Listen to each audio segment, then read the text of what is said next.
From Hollywood, it's time now for... Johnny Dollar. Tim Connors, John boy. Congratulate me. Congratulations, Tim. What for? I just had another boy. 7 pounds, 12 ounces. Hey, you like cigars? Sure. Well, come on down and pick one up. Oh, maybe you better pack a suitcase, too. I got one for you out in Culver, Montana. Where's that? I just told you. Out in Montana somewhere. We have a dead policyholder there named Henderson. Henderson, huh? Yeah. Now, we don't know if he was murdered, committed suicide, or had an accident. Well, what does it look like? All three. Okay, Tim, be there in an hour.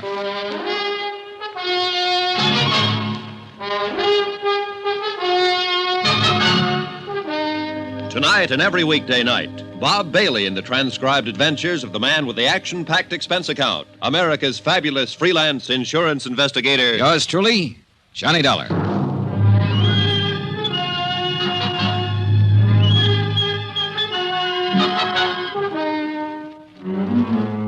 Expense account submitted by Special Investigator Johnny Dollar to Paramount Insurance Adjusters, Hartford, Connecticut.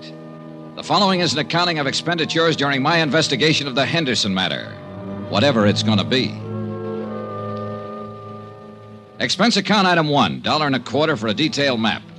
I had an idea that Culver, Montana was a place that only Rand McNally might know about. They did. I found it tucked up in the high northern corner of the state near Great Falls.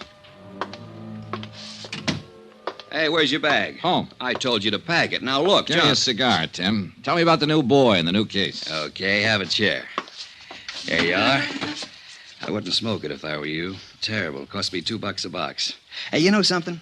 I'm thinking of naming the new boy Johnny. Oh, tough case, huh? Yeah. Look, we're in the same sweet old spot, Johnny. Same old problem. One of our policy holders is dead, and for looking into the circumstances of his death, the insurance company is no longer a friend of the widow and orphan, but a big, bad monster trying to weasel out of a just claim. All claims are just claims, or are they? Well, of course they are. No one ever tried to pull a fast one on an insurance company. Well, the world's full of nice, honest, straight-playing people.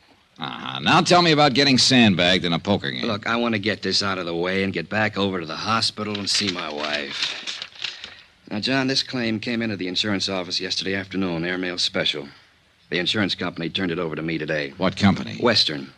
The policy's worth $25,000 face value, double indemnity if death was by accident. No payment for suicide. Uh-huh. You say the man's name was Henderson? Yeah, it says here, George Walter Henderson, Montana rancher. Last Thursday, he fell 4 stories out of a hotel window in Culver and died instantly. At least that's what we have in this report here. Somebody could have shoved him, or he could have taken the leap. Now, we have to know for certain. Oh, what's on the claim report? Accidental. There was no inquest, no police investigation, and that's not good enough for us. Uh-huh. This Henderson prominent? Well, he was big enough, Johnny. Cattleman, rancher. He was also a major stockholder in the only newspaper in Culver, so I doubt if his paper'd suggest suicide or anything else, do you? I don't know, Tim. I never met the editor. Well, meet him if you like. Talk to him. Talk to anybody in Culver. Find out what was what. This is a lousy cigar. Johnny, you know how to handle these things. We have to have more information than this. Have you tried to do anything on it at all? Yeah, I phoned the sheriff's office long distance and talked to a man named Holton, Eve Holton. He said he'd be happy to cooperate. What else? I phoned the beneficiary to get some information. Name's Pauline Henderson, his widow. Is she going to cooperate, too? I don't think so, pal. Huh? She hung up on me.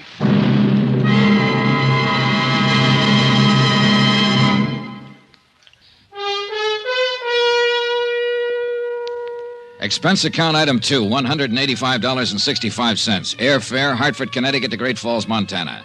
The nearest point I could make to Culver by air. Item 3, $3. I took the train to Culver. Sometimes when I'm having nightmares, I dream about the smelter stack standing up against the cadaverous hills that lie to the south of town. Everything, including the 3 or 4 feet of snow covered with a uniform dinginess, made Culver an ugly little town set in an ugly notch between 2 ugly mountains.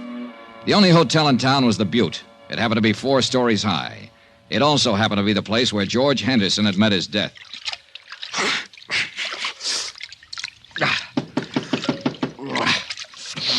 Okay, just a minute.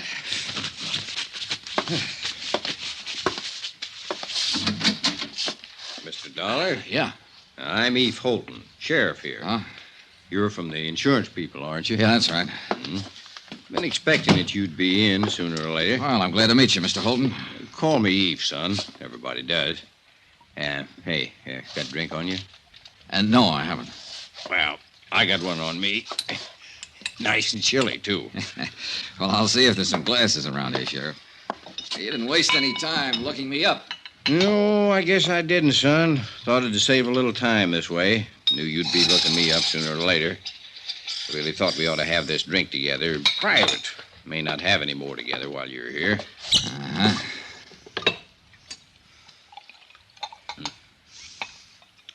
Well, health and happiness, boy. Same to you. Now, this drink we're having, this is in your room, and I'm just a fellow welcoming you to Culver. In my office or on that street out there, I'm a sheriff, and I'm going to be real official. All right, go on. I want you to notice I'm not asking any questions of you, son. I'm just answering anything that you might want to ask me right now. All right. You're going to have to plow ahead yourself on this one, pretty much alone. And let me tell you what kind of plowing you got in store for you. Excuse me. Now, first off, this is a little burg like you ain't used to. We got 3,500, 4,000 people living here. Some of them working that mine you seen on your way into town. Others hire out to work on the ranches around here. Some in business. Uh-huh. Very tight little place. We hardly ever fool around with anybody else. Sure. Now, you're here because your insurance company don't like to pay off on a policy without knowing whys and wherefores. They don't like the word accident without knowing some of the details. No, they don't. There's a lot of people here, most people, who don't care about those details. As a matter of fact, son, they'd all just as soon put old George Henderson down on the ground and say it was an accident and let it go at that. Well, maybe it was, Sheriff. I don't know. But I'm going to find out. Yeah, well, now, let me go on. Those people who don't like the details don't like detail getters. You understand? Yeah. Scare you any? Not yet. You do all right, son. So, maybe you'd kind of like to get your coat on and come to a funeral with me. Starts at 3. Henderson's? Yeah. Give you a chance to look around, get the lay of the land. Okay, good idea. I wondered what kind of bull workers insurance companies turned out. I like you, Dollar. You're all right. You ain't bothering with any questions till you got some worthwhile asking. You tired? A little. Well, this won't take too long.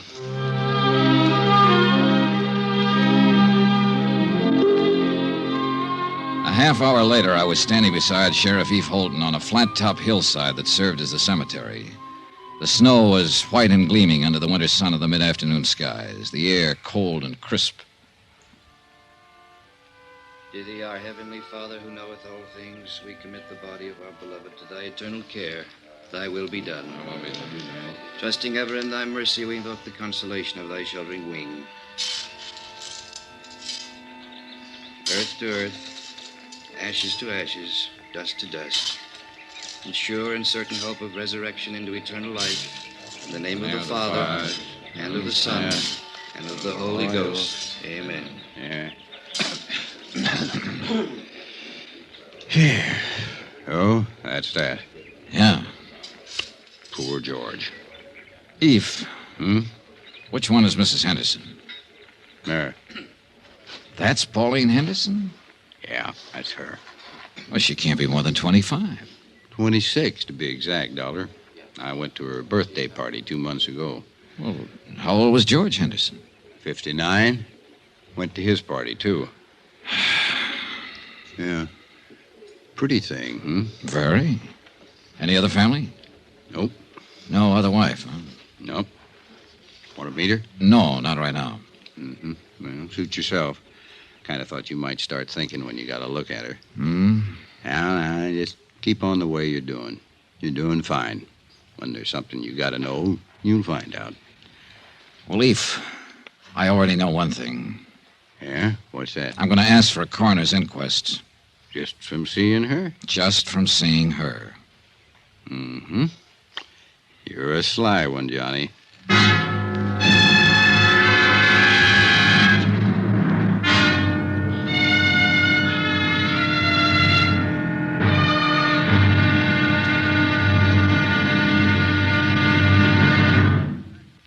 Now, here's our star to tell you about tomorrow's episode of The Henderson Matter. Tomorrow, I find out how hard it is to believe what I see. And I see plenty. Join us, won't you? Yours truly, Johnny Dollar. From Hollywood, it's time now for Johnny Dollar. Eve Holden, how are you this morning? Oh, pretty good, Sheriff. How about yourself? Oh, I'm fine, dandy.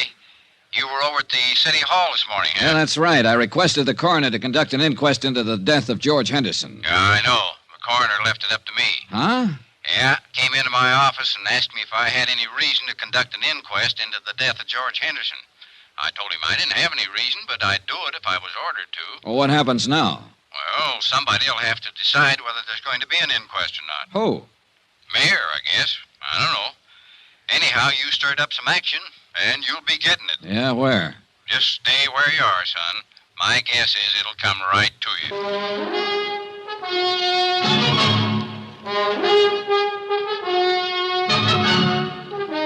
Tonight and every weekday night, Bob Bailey in the transcribed adventures of the man with the action-packed expense account, America's fabulous freelance insurance investigator. Yours truly, Johnny Dollar.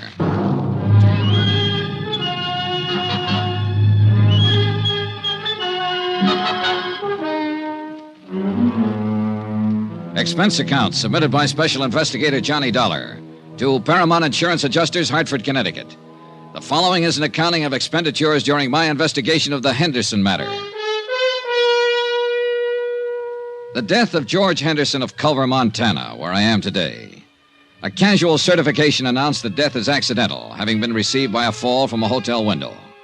No one in Culver seemed to be too worried about any of the details. But details are my job. That's why I requested the coroner's office to conduct an inquest.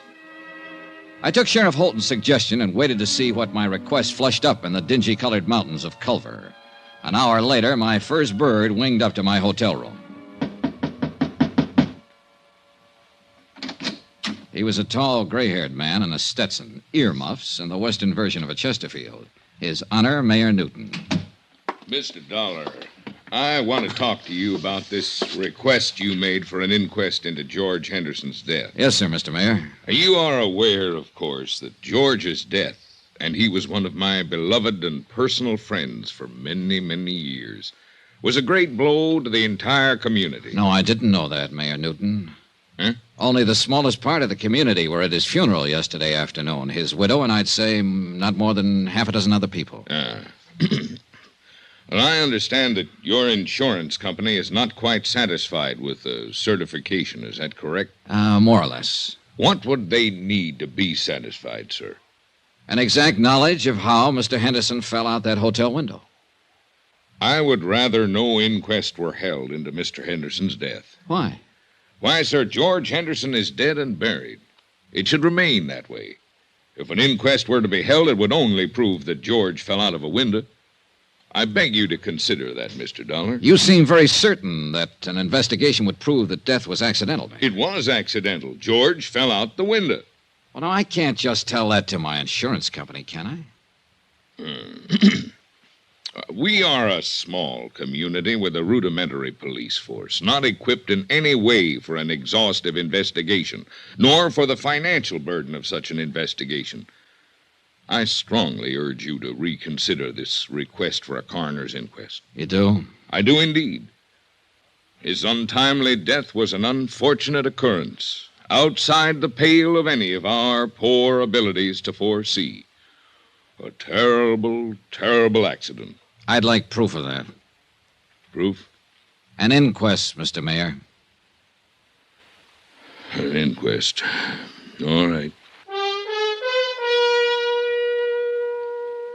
My interview with Mayor Newton had convinced me that I'd get no real help from him in the Henderson matter. Quite the contrary. Expense account item 3, 20 cents, coffee. Myself and Sheriff Eve Holton. Well, you got it. Huh? At the direction of Mr. Jackson. That's our coroner. He deputized me temporarily to conduct an inquest. It's going to take place tomorrow morning, 9 o'clock, City Hall. Tomorrow, Sheriff. Room 207. Well, Eve, you won't have time to do anything. No, I guess I won't. Not much, anyhow. Oh, brother. The mayor pitched me pretty hard for not having the inquest. Knew he would. Any idea why? Nope. You think somebody asked him to stop it?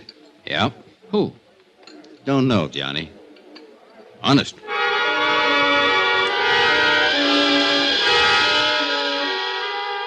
The next morning, I struggled my way against a belligerent north wind to City Hall and the inquest, if you could call it that. I sat in the back of the room and listened while a Dr. Horace Nam assured the six-man jury that George Henderson was quite dead when he was called out of his office and examined him on the street. Dr. Nam reckoned George had died from a broken neck. An ancient bellhop, a desk clerk, and a chambermaid gave their versions of what had happened the day Henderson fell out the window. Now, you swear to tell the truth, the whole truth, so help you God? I do, Sheriff. I'm the acting coroner today, Miss Cubley. Sit down. Now, when did you see Mr. Henderson last? Last Thursday morning Where was this, Miss Cubley? at the Butte Hotel. Mm-hmm. You know what time of the morning it was? About 10 o'clock. I went in to make his bed and straighten up his room. I see. I made his bed while he worked on some papers there, and then I left. Did you see him after that? No, sir. You didn't see him come downstairs for breakfast or anything? No, sir. Do you know if anybody went up to see him? I believe I saw Mrs. Henderson in the lobby after that. Do you see Mrs. Henderson in this room? Yes, sir. I believe that's Mrs. Henderson over there. No, that's Mrs. Henderson. Now, do you know if Mrs. Henderson visited Mr. Henderson in his room? No, sir. I don't know that.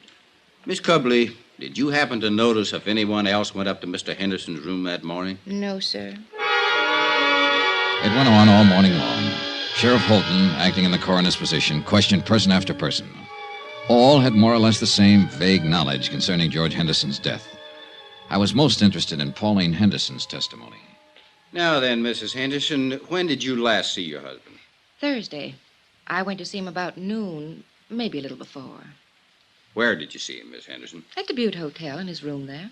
The same room he occupied prior to his death? Of course. The same room from which he fell? Yes. Were you alone when you went to see him, Mrs. Henderson? Yes. I must have left before 12:30. I had an appointment at the dentist. That was the last time you saw your husband alive? Yes. I was still in the dentist's chair when they told me he'd fallen out the window. What did you and your husband talk about, Mrs. Henderson? Must I answer that? Well, we're trying to determine something here. I'd appreciate it. George and I discussed our divorce. Could you tell us about that? George and I decided to part about a month ago. He moved out of the house and moved into the hotel. Mm-hmm. Outside of the divorce, were you on good terms? Oh, yes, we've always been on good terms.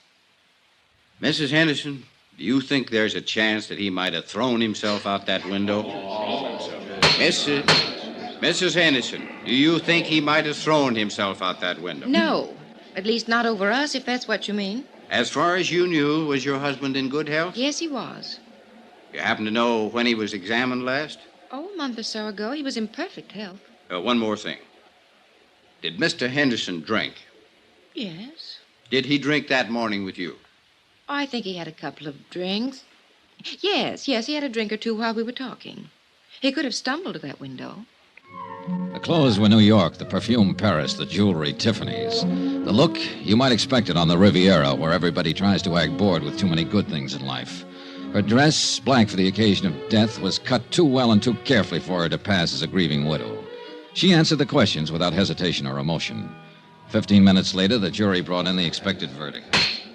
Therefore, it is the opinion of this jury that the said deceased, George Walter Henderson, came to his death as a result of injuries incurred in a fall from the 4th floor of the Butte Hotel at or about 12:45 p.m. on the 19th day of this month. No evidence to the contrary, it is deemed and declared that the manner of death was accidental. Adjourned. And that was it. As far as Culver's people, its police, and its mayor were concerned. Yeah, the mayor. Well, Mr. Dollar, I hope you're satisfied. It was a pretty good inquest, Mayor Newton. I trust the official verdict of the jury will answer any questions your insurance company might have had on their minds and clear this whole matter up, I'll forward it to them and tell them the circumstances under which the inquest was conducted, Mr. Mayor. Satisfactory, I trust. No, but it served a purpose. Now that everybody thinks it was an accident, everybody will breathe easier. Certainly. Yeah. If everybody's relaxing like that, somebody's going to get careless. See you, Mr. Mayor.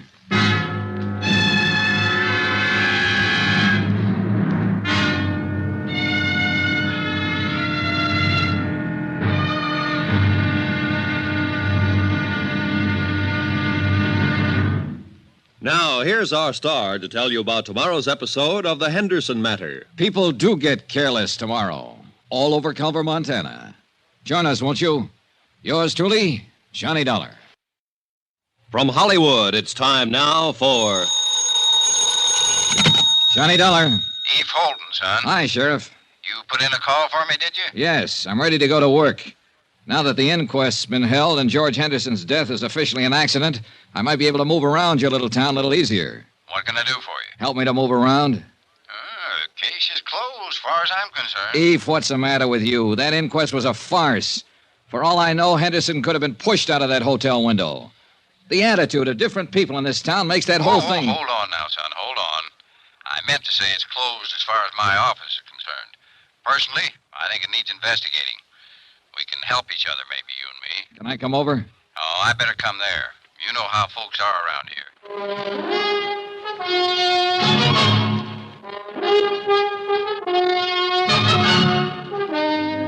Tonight and every weekday night, Bob Bailey in the transcribed adventures of the man with the action-packed expense account, America's fabulous freelance insurance investigator. Yours truly, Johnny Dollar.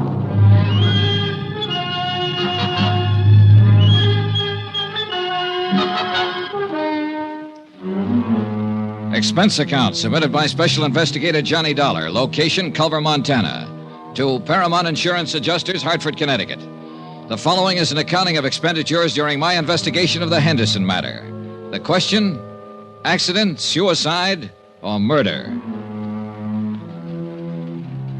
Expense account item 4, $3.48. 1 day later to Tim Connor's office in Hartford explaining the situation in Culver. I'll read it back to you, Mr. Dollar. Mr. Tim Connors, Paramount Insurance Adjusters, Hartford, Connecticut. Coroner's inquest into death of George Henderson, policy number EMP-196667, found death to be accidental. In my opinion, the inquest was not thorough. Have decided to stay on in Culver and conduct my own investigation. If any change, please advise via Western Union, Butte Hotel, Culver. Am forwarding copy of coroner's verdict this date. Best regards, Dollar. Correct? Okay. Oh, Mr. Dollar. Good luck. Yeah, sure. Expense account item 5, 68 cents, postage. I mailed a copy of the coroner's verdict to Hartford, airmail special. After that, I went back to my hotel to wait for the sheriff, Eve Holden. Come on in, Eve. Oh. Hello. Hello. Mr. Dollar, my name's Porter. I'm the manager of this hotel. Oh, well, come in, Mr. Porter. I can't right now. I've got some other things to attend to. Well, anything I can do for you, Mr. Porter? I'm going to have to ask you for your room, Mr. Dollar. Oh? When? Today. Any particular reason? We're all filled up. The room's been reserved for 6 weeks. By whom? What? Who reserved it? Why, a man from Bozeman. It's a sort of convention. Sort of convention? What kind of convention is that, Mr. Porter? Look, Mr. Dollar, you'll have to leave this room today. The man's coming in tonight. Uh-huh. And there's no other hotel in town? That's the way it is, Mr. Dollar. No other place to stay? No. So I have to pack my bags and get out of town, is that it? I must have the room, Mr. Dollar. Who asked you to say you wanted the room, Mr. Porter? Who asked you to come here and kick me out? Why, no one. Well, you go back to no one, Mr. Porter, and you tell no one that I'm staying right here in this room here in Culver until I finish what I have to do here. You tell that to no one, will you? Mr. Dollar, I'd hate to call the police. Go ahead, Mr. Porter. Be sure and tell them about the sort of convention you're having and how all the rooms are sold out. Tell them about Mr. No One and tell them I called your bluff. Anything else, Mr. Porter? I was at the stage where I was beginning to take notes for myself. Note 1, the mayor didn't want to have an inquest into the death of George Henderson. Note 2, when they did have an inquest, they didn't want to really find out anything. Note 3, Mr. Hotel Manager wanted me to keep on not finding out anything by getting me out of town. I explained all of this to Eve Holden when he showed up a half an hour later. Kind of tight, isn't it? I don't know what that means, Sheriff, but it's pretty stupid. Yeah, it's stupid, son, but it could be effective. Now, I'll tell you what. If Porter calls the police, I'm the police. So don't worry about that. I'll hem him and haw him. All right, thanks. Now then, tell me how much your insurance company's stuck for. $50,000 if Henderson's death goes by as an accident. The good book says that's what it was. I know. There's a chance, too, he had a heart failure and fell out of that window. No, sure. Always a chance. We might have to dig him up and find out, Sheriff. Oop, no, hold on. Autopsies and digging people up is one thing you'd have a hard time doing around here. I might insist on it. I don't know. We'll let that go for now. Say, tell me about Mrs. Henderson. Where's she from? Here. Right here in Culver. Now, she didn't get that mink coat and those diamonds she was wearing at the inquest in Culver.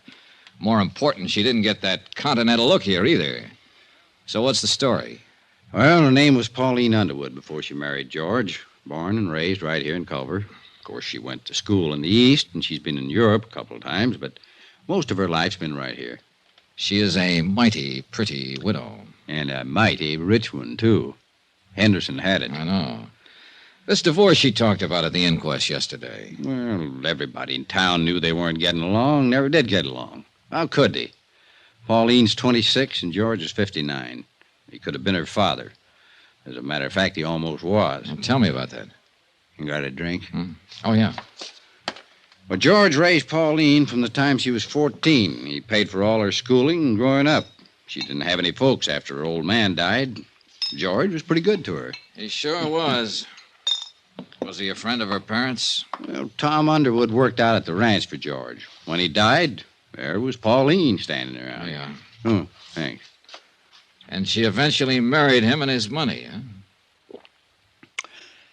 Well, I wouldn't put it that way exactly. I think she liked him. Now, I've gone over what you're thinking, son. Those two were talking about divorce for some time. The papers had been drawn up for a settlement. She'd have got a lot of alimony and so on. Oh, Pauline had no call to push him out that window or have him pushed out. At least not for money. All right. Suppose he didn't want a divorce. Suppose he loved her and she came to the hotel room that morning and he pleaded with her to try all over again. Suppose she said no. Suppose she said no in a great big cold way. And George Henderson sat there and thought about it after she left. And he got sick all over and he walked over to that window and... Suicide? What do you think? You knew him. He wasn't the suicide type, son. Oh, nobody's the suicide type until they come to the end of the line, Eve. Then it's too late to interview them and ask them how they got there. Everybody seems to think it was an accident, so I'm just throwing words around. Well, you have a right to do that if you aren't satisfied, son. Hey, getting back to this hotel again. Who might want me to get out of town and not ask any questions? Anybody. Well, who? No idea. But it's somebody who has some feelings in this. Hey, who owns this hotel, Eve? Noah Baxter. Who's Noah Baxter? Rancher. Got a place about 15 miles from here. Pretty big man. Uh-huh. Friend of Henderson's? Yeah. And let me put that question a little different. Baxter a friend of Mrs. Henderson's? I don't know. Can you find out? I can try. Well, find out about him and any other friends, Eve. Friends that might be younger, that might have gone to Europe or school in the East. Yeah, sure. What are you thinking now, son? Well, now, if I were Mrs. Henderson and my husband fell out of a window in this hotel and killed himself, I'd hire a lawyer and I'd sue the hotel for damages. If the insurance company didn't pay off my claim, I'd hire a lawyer and insist that they pay that claim. I'd do those things right away, Sheriff, especially if I thought it was all legitimate. Yeah. Yeah. 2 hours later, I received a wire from Tim Connors. He requested me to look up a man named Thurber, an insurance broker living in Great Falls. Expense account item 6, $4.92, tank of gas. I borrowed Sheriff Holton's car and drove the 80-odd miles to Great Falls that afternoon. Mr. Thurber bought lunch. My lord, I hope there isn't anything to all this, Mr. Dollar. I just hope there isn't. George Henderson. Yeah, well, there isn't anything to anything yet, Mr. Thurber. I'm still trying to find out the facts. Oh, I knew you were over in Culver. I tried to call you there a couple of times. You were out both times. Finally, I put in a call to the home office in Hartford. I talked to this man, Connors, with the adjustment agency. Yeah. You see, Mr. Dollar, it's like this. I've been over in Jackson Hole for 5 days now hunting duck. We were way in, and I didn't hear about Henderson's death until I got back yesterday. Uh-huh. Now, look, Mr. Dollar, I don't know what reflection this will have on your attitude toward this case, but 2 days before I left, Mr. Henderson telephoned me here in Great Falls. He said he wanted to change the beneficiary on his policy. Oh, in other words, he was going to cut his wife out, huh? Yes, I suppose so. I know they weren't getting along. There'd been talk of divorce. Yes, I guess so. Uh-huh. Did he name a new beneficiary? Yes, a school teacher in Culver named Matilda Knickerbocker. Everybody calls her Maddie. What was his connection with her? None that I know of. I think it was just a name for him to throw in until he could decide on another beneficiary. Why, he didn't have... Wait a minute. Maddie Knickerbocker. Just a school teacher. Everybody knows her. He was awful mad when he talked to me that day. I could tell it in his voice. Now, here's what might interest you just a little more. The day I left on my hunting trip, Mr. Henderson phoned me again. He said to never mind. Mrs. Henderson was still his beneficiary. Had you changed the policies yet? No. Are you sure it was Henderson who telephoned you? Well, yes, I think it was him. Do you remember when you got the call? Oh, somewhere around noon, a little later, I guess. He died between 12:30 and 1. And it must have been just before he fell out the window. He phoned you long distance from Culver, huh? Yes, sir. Well, he was supposed to have been in the hotel all morning, so he had to phone from his room. Well, you can check that, can't you? You'd be surprised how hard it is to check simple things like that around the Butte Hotel. Did you know Henderson very well, Mr. Thurber? He was a customer. I wrote a lot of insurance for him. Know his wife? Oh, yes. Well, tell me about them. Well, go ahead, Mr. Thurber. Now, look, accidents rarely have reason behind them. Suicides and murders always do. You don't think it was an accident? Well, let's say I've heard enough and seen enough to make it a draw so far. Go ahead, tell me about him. And I wish I was married to Mrs. Henderson. I mean, I wish she could see me.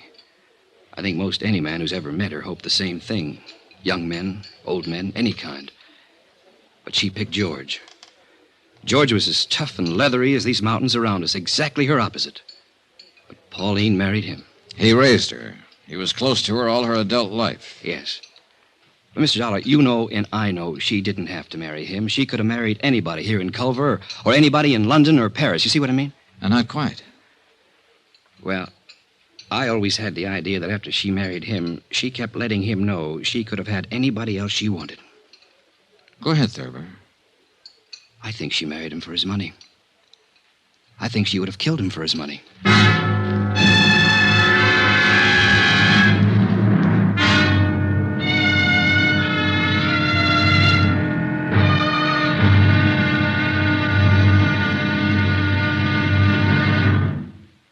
There'll be another intriguing episode in our story of the Henderson matter tomorrow. Tomorrow, the whole affair becomes a town issue, and I become the town goat.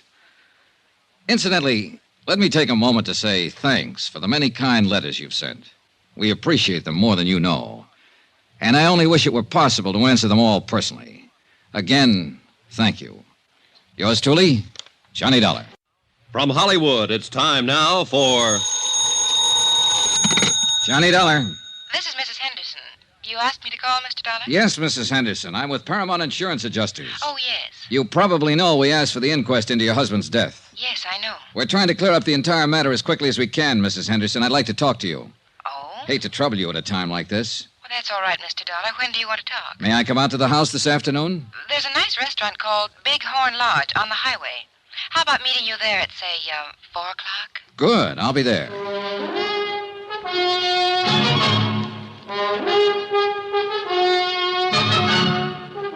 Tonight and every weekday night, Bob Bailey in the transcribed adventures of the man with the action-packed expense account, America's fabulous freelance insurance investigator. Yours truly, Johnny Dollar.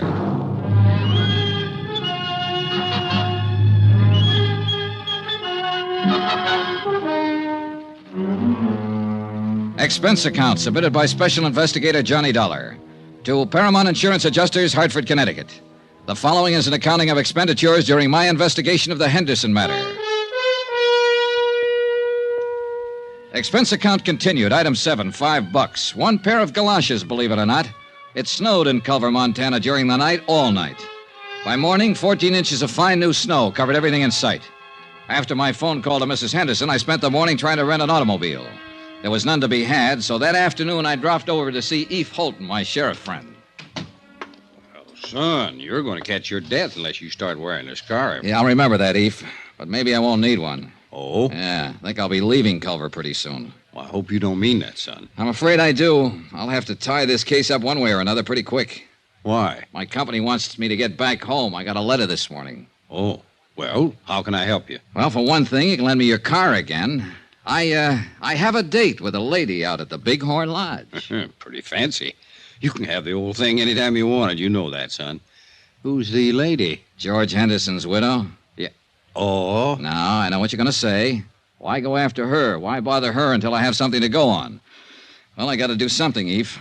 I'm no nearer now to knowing whether Henderson was pushed out that hotel window, fell, or jumped. I think I have enough of an idea of Henderson and his wife to pick up some valuable information from her. Any objections? Nope. Johnny, a couple of days ago, you asked me to look up people who might have been especially friendly to Mrs. Henderson. You still want to know about them? Yeah, sure. Well, I'm working on it. Anyone so far? Nobody I'd put in that category. What time you have to be at the Bighorn? 4. It'll take you a while. Wouldn't hurt to start right now. She's parked out back. Okay, thanks, Eve. Good luck. And don't let her rang-dangle you, son. She could do it if she wanted to. Goodbye, Eve. 10 minutes later, I was on the road to Bighorn Lodge, which also happened to be the same road I'd traveled 2 days before to attend George Henderson's funeral. As I drove past the graveyard, white and stark against the blue winter sky, I noticed a car parked along the side of the road, a little Chevy coupe about 1952.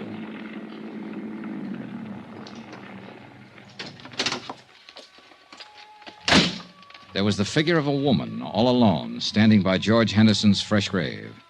Her head was bowed. She didn't notice me as I walked up. A gray-haired woman, about 45, slight, delicate, gentle. Oh, I'm sorry. I didn't mean to start it. Oh, that's all right. Must be getting late. Dear, it is. Do I know you? Why, I don't know. I'm Mattie Knickerbocker. The name had startled me.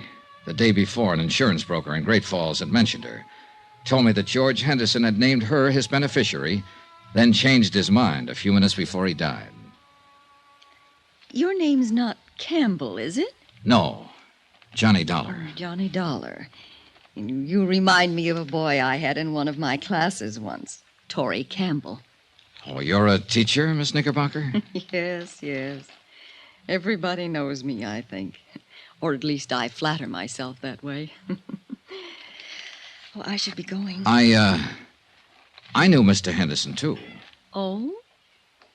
He was a wonderful man, George. He was very dear to me. I'll find it difficult getting used to the fact that he'll never be around anymore. George had a wonderful laugh, didn't he? Yes, he did, Mrs. Knickerbocker. I never really thought that he ever grew up. Of course, you knew him in a business way, and I'm sure he was very, very grown up in business. But it doesn't hurt to think of him this way now, does it? I don't think so, Miss Knickerbocker. I didn't come to his funeral. I didn't think I could bear it. I thought I'd just drive out this afternoon and say goodbye by myself. Well, I apologize for interrupting you. Oh, not at all, please. Funny little things. The birds in the snow. Oh. Such tiny, wonderful little things. A little bit of God in each of them, Mr. Dollar, wouldn't you say? Yes, ma'am. I don't know why.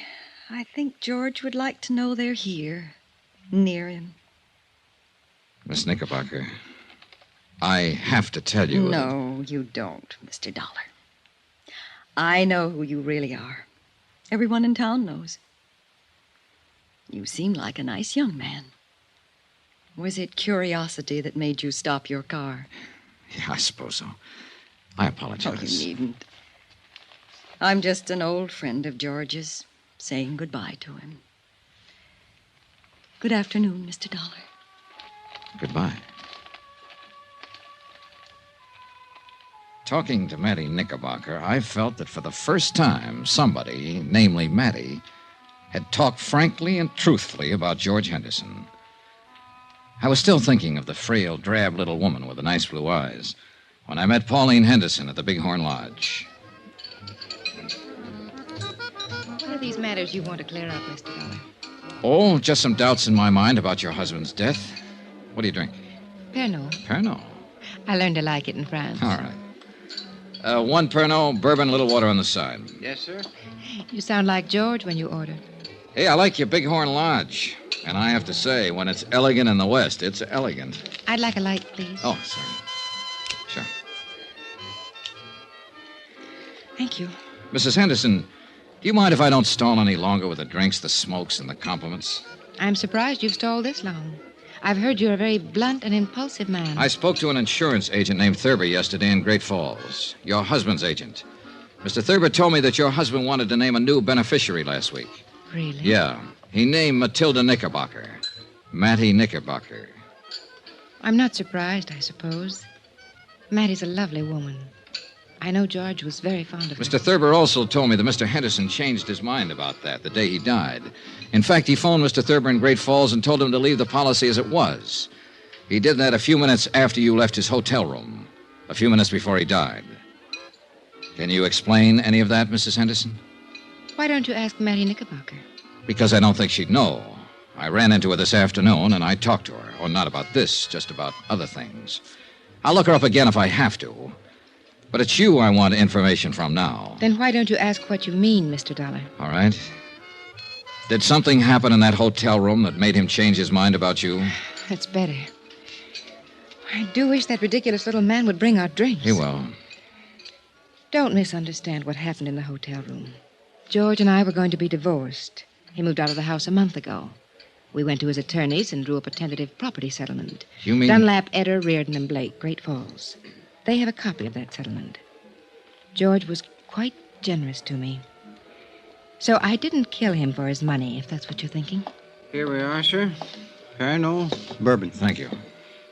I didn't see George for 3 weeks or so after we made the settlement. Then we happened to meet one day in Culver, and... well, we had a rather bitter argument. It was one of those ridiculous things. We quarreled and parted very angrily. The whole thing was childish. My first impulse was to go right back to the lawyers and demand every unreasonable thing I could on the divorce settlement. I guess George's first impulse was to cancel me out as his beneficiary. Did you go to a lawyer, Mrs. Henderson? No. No, I cooled off. I cooled off considerably, Mr. Dollar. After all, George had been everything to me most of my life. I was truly sorry we never got along as man and wife. I'm glad that we made it up before he died. That morning.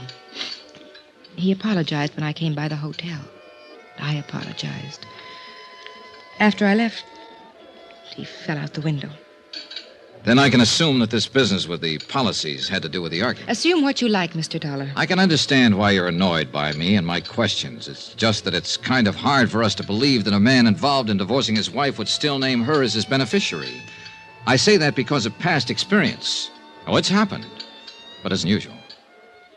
I could have told you that we were reconciled that day in the hotel, that we were going to drop the whole divorce matter, and that George was coming back to the house to live. Yes, you could have told me that, Mrs. Henderson. Mr. Connors in our home office in Hartford called you a few days ago. You hung up on him. Why? Well, I was very upset. I've never been a widow before. Uh-huh. I believe you, Mrs. Henderson. Sitting here like this. You're a lovely person, and I know it. And you know it. And this is a pretty nice place to conduct business. Why didn't you ask me to your home? I preferred to talk to you here. That's what I thought. I saved all the did your husband have any enemies and did he seem depressed questions for another time. But before I went to bed that night, I read and reread Mrs. Henderson's testimony given at the coroner's inquest. The next morning, I interviewed all of the people at the Butte Hotel who'd been on duty the day Henderson fell out the window. After that, I dropped in to see Eve Holden. Here it is, Johnny, right here. Personal effects of the deceased included 4 suits of men's clothing, 14 shirts, 5 pairs of hosiery. Was there a bottle in that room, Sheriff? Liquor? Yeah. No bottle. Nothing like it, son. All right. He didn't call down and have a bellboy bring him a bottle or send him any drinks. The chambermaid swears there was no liquor in his room all the time he lived at the hotel. You say he was a light drinker. Now, what light drinker takes a nip before he has his breakfast? Who said he had a drink that morning? Mrs. Henderson. What? On the witness stand, under oath at the inquest. She testified that her husband had a drink before she came up to the room and while she was there. Now, mind you, she didn't say he was drunk, but she did say he had been drinking. You read over that transcript. So? So I think she threw that in, made sure it got in, because it's sometimes hard to believe that a cold, sober man will walk out of a hotel window and kill himself accidentally. A drunk or a drinker might do it. You and I and everybody at that inquest somehow got the impression that Henderson was slightly tipsy that morning, and Mrs. Henderson saw to that. Now then, if Henderson had a drink, I want to know where he got it. Tell me, Eve. No bottle in the room, no bottle brought up to the room. Where did he get that drink? That's a pretty good question, son.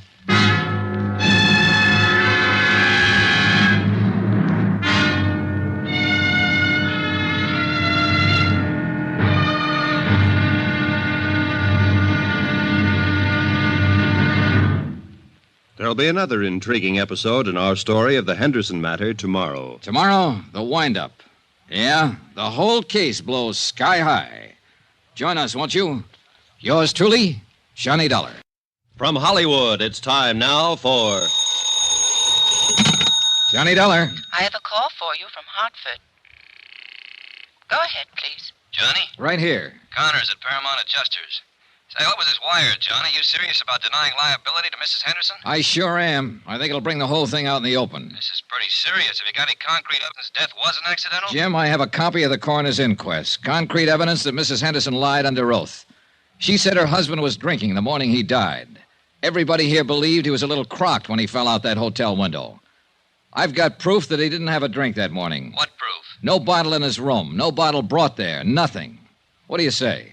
Don't make a move, kiddo. I'll get the first plane.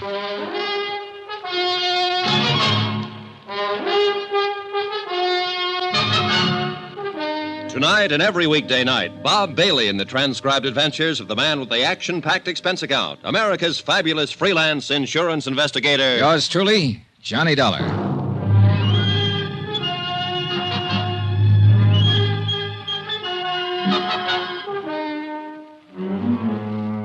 Expense account submitted by Special Investigator Johnny Dollar to Paramount Insurance Adjusters, Hartford, Connecticut. The following is an accounting of expenditures during my investigation of the Henderson matter. Sheriff Holton agreed that there was enough of a doubt about the circumstances prior to George Henderson's accidental death to warrant an official re-examination of all the facts. He promised me the police would start an immediate investigation. That was all I needed. I knew Mrs. Henderson would be re-questioned and that the pressure would start to build up. 14 hours later, when Tim Connors arrived in Culver, I had some pressure of my own. Well, Johnny, what?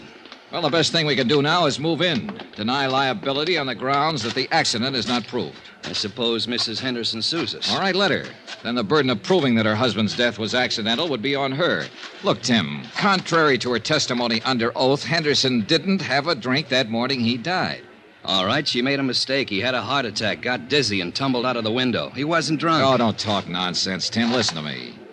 Mrs. Henderson was ready for the coroner's jury a couple of days ago, and she was ready for my questions when I saw her yesterday.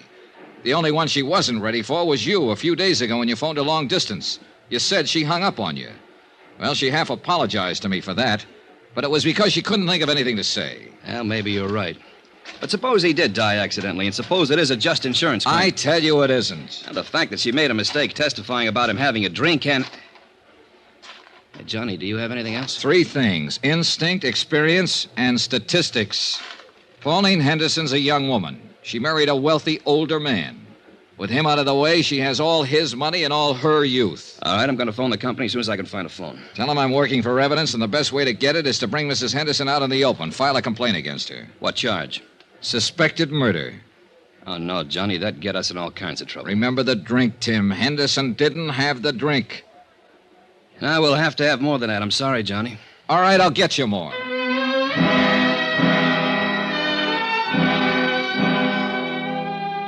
An hour later, I was with Sheriff Holden comparing notes. He reported that after questioning Mrs. Henderson, she admitted she might have been mistaken about Henderson drinking the morning of his death. She wasn't sure. But Eve Holton said what we both were thinking. You went in front of the coroner's jury and gave a misleading impression, son. Made us think that George was drunk and stumbled out the window. Well, we better find out who helped her pull this off. Sheriff Holton had every man in his office working on the case by then. It was a long, tedious job of combing over everything in Pauline Henderson's background to find a possible accomplice. About 5 in the afternoon, I drove to the Henderson ranch with Holton. Mrs. Henderson was out, but we interviewed one of the servants. That's right, sir. Once, twice a week. You know where she drove to on these trips? I have no idea. Mrs. Henderson get up early in the morning, be gone all day. How do you know she went out of town? Well, she generally take a small suitcase with her, change of clothes. You don't take those when you're visiting a friend in town, do you? Tell us what car she'd use on these trips. A Cadillac. Always come back covered with mud and ice. Always have to be washed up. Mr. Henderson used to complain about that. About the car being dirty? About the trips, mostly. He and Mrs. Henderson had some pretty good arguments about him. He'd say Mrs. Henderson shouldn't visit that man. What man? Just that man. I never knew who it was they argued about. You've known Mrs. Henderson quite a long time, huh? Yes, sir. Knew her when she was a little girl, when she first came here. Saw her grow up, go away to school, go away to Europe, come back a little more grown up and a little different every time. Were you surprised when Mr. Henderson married her? Well, no. Well, yes, guess I was. Because she was so much younger? Not that so much. I mean, well, Mr. Henderson, he had something about the plains and cattle and the mountains about him. When he moved, it was as big as all them things. And Mrs. Henderson was different. She didn't fit in here? Is that what you're trying to say? I think she fit. Not like him, though. Before they were married, they were sort of like good friends. I mean, they'd ride horses and go hunting and laugh and talk about different things. Mrs. Henderson, she traveled Europe, saw so many things and places in the world. She fit here, but then she didn't belong here. I feel awful about Mr. Henderson's being dead. If there was anything wrong with the way he died, I'd like it to be fixed. Mrs. Henderson will probably fire me for talking like this, but I don't care. This house isn't the same no more.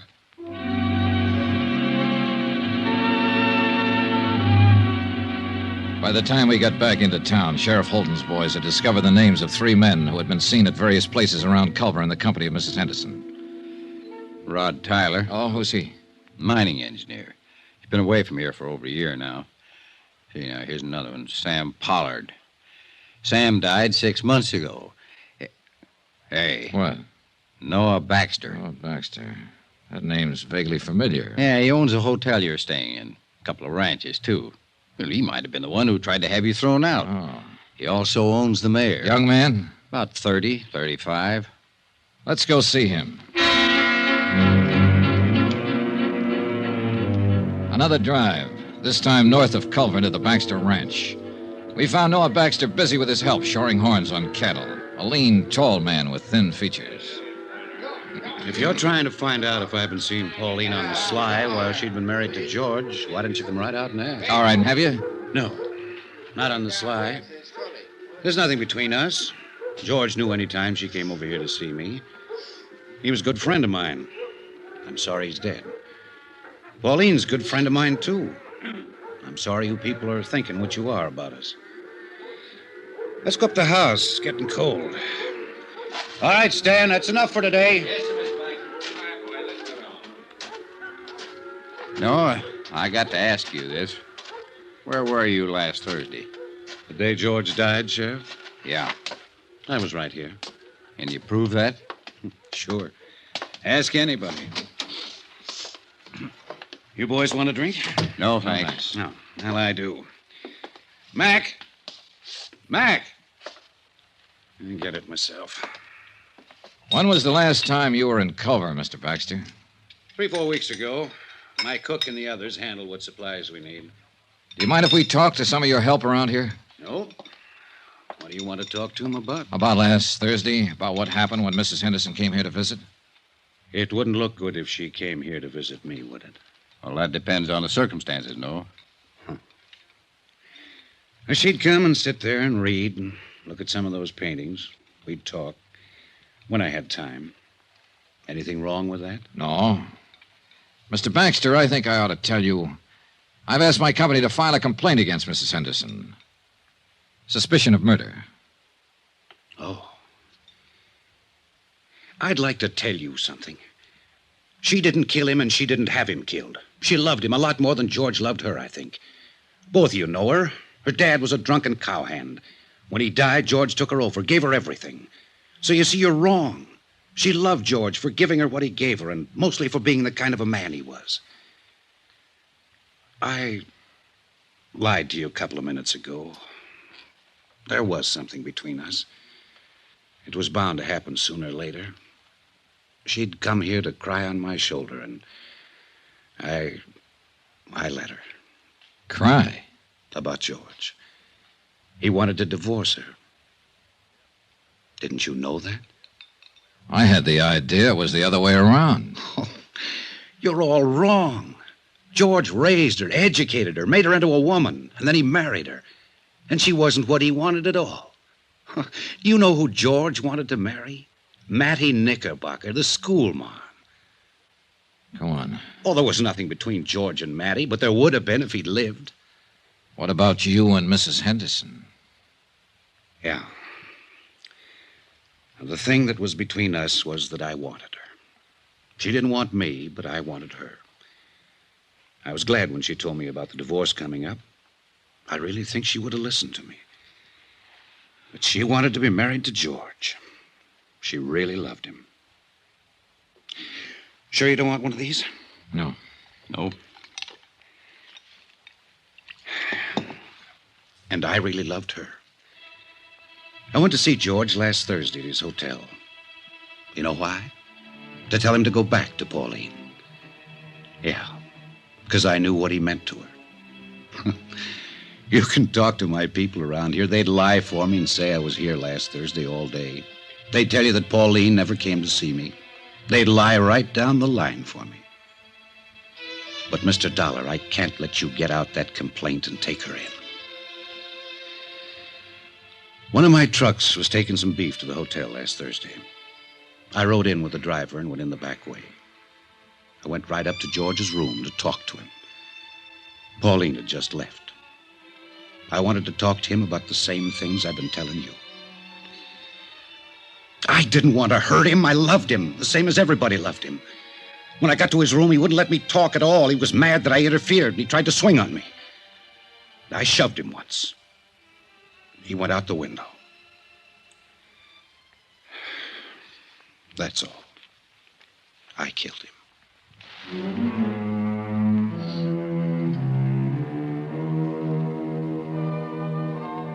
Expense account item 8, $58.15, hotel and food while in Culver, Montana. Item 9, same as item 2, transportation by train and plane back to Hartford. Item 10, $88, miscellaneous. Expense account total, $802.50. Remarks? We still had to pay double indemnity. Mattie Knickerbocker, Pauline Henderson, Noah Baxter, they'll pay another way. With the hurt that comes to nice people. Yours truly, Johnny Dollar.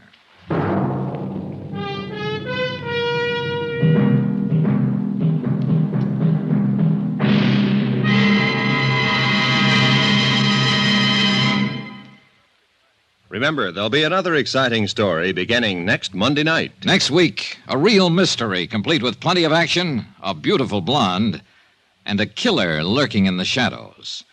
Join us, won't you? Yours truly, Johnny Dollar.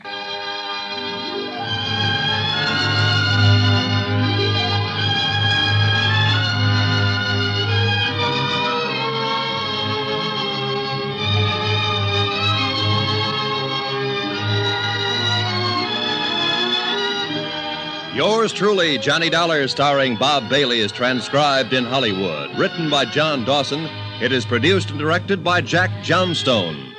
Heard in this week's cast were Lillian Baeff, Irene Tedrow, D.J. Thompson, Herb Ellis, Marvin Miller, Forrest Lewis, Bob Bruce, and Russ Thorson.